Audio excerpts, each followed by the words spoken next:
como você vê essa relação da China crescendo no poder e o mundo agora tendo que entender que a China é um player muito potente e ele tem vários problemas, né? Que é uma ditadura e tal. Eu acho que a gente ainda não percebeu que esse mundo já chegou, né? O Brasil tem a China como principal parceiro comercial há mais de 10 anos. A China hoje tem mais soldados em missões de paz da ONU do que todas as outras potências do Conselho de Segurança. Sério? Então, Caralho. assim, tem um engajamento. Agora, com a chegada de 5G, a China tem uma vantagem tecnológica enorme e ela vai poder pautar a agenda e definir os standards técnicos para carros autônomos, drones, que são super importantes no Brasil para a agricultura, né, para aumentar a produtividade. Então, só que a gente acompanha de perto o que acontece nos Estados Unidos, mas quem aqui sabe exatamente, né, qual é a dinâmica interna na política chinesa? Só você, pô. Não, na verdade, nós ainda não temos um grande número de sinólogos, por exemplo, né? A gente precisa de pessoas que falem bem chinês, que tenham vivido na China. Até o próprio Itamaraty, na verdade, não tem tantas pessoas que falam bem chinês. E eu me preocupo muito porque eu vejo os meus alunos que vão ter posições de destaque daqui a 20 anos. E daqui a 20 anos a economia chinesa será muito maior, provavelmente, do que a americana. Sim.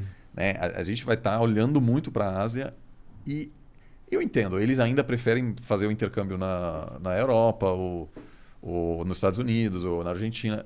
Ainda poucos vão para a Ásia, mas esse vai ser vamos dizer, o coração político e econômico. Agora, o que a China vai fazer, eu acho que eles não vão repetir essa besteira que os britânicos, os soviéticos e os americanos fizeram no Afeganistão. Eles são super pragmáticos porque tem uma diferença. A China não quer exportar seu sistema político, que é uma diferença. Isso é bom. Porque a China se considera como único, né? Diz, olha, não existe outro igual. Tanto que em chinês, China é reino do meio, se considera um centro do mundo e não acham que estão em processo de ascensão, estão em processo de voltar onde eles sempre estavam, né? No centro. Bom, faz sentido até, né? Não, é verdade, historicamente falando, é totalmente verdade.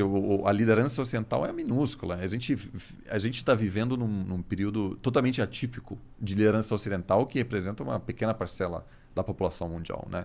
Então, se você olha para o mundo da perspectiva asiática, é o natural agora que a Ásia volte a ser o centro do mundo, de certa maneira. Afinal, tem gente pra caralho lá. Você tem... Muita gente. Você tem, enfim, concentração. Se você olha China, Índia e os países em volta, representam a metade da população. Agora, então, não quer exportar, mas também tem uma visão ultra pragmática. Isso quer dizer, eles vão lidar com quem estiver no poder e não se importam o que acontece naquele país. Então, as mulheres lá não podem sair de casa. Foda-se. Venezuela, por exemplo, o país está colapsando, a China continua tendo uma relação, até com a Coreia do Norte. Então, por um lado, sim, alguns diriam que isso produz menos instabilidade, porque os Estados Unidos estava bastante engajado nos assuntos internos de muitos países. Mas em alguns casos também ajudou de fato, como no Afeganistão. A China não vai fazer isso, mas ela pode acabar sendo, vamos dizer, pode haver assuntos que são interessantes para a China e ela acaba se envolvendo como a União Soviética. A União Soviética não queria ocupar o Afeganistão. Eles foram lá porque tinha um presidente comunista. Esse cara pediu ajuda dos soviéticos. Eles falam, não, claro, vamos ajudar. Ele fala, não, na verdade, eu preciso não só de equipamento, eu preciso de soldados também.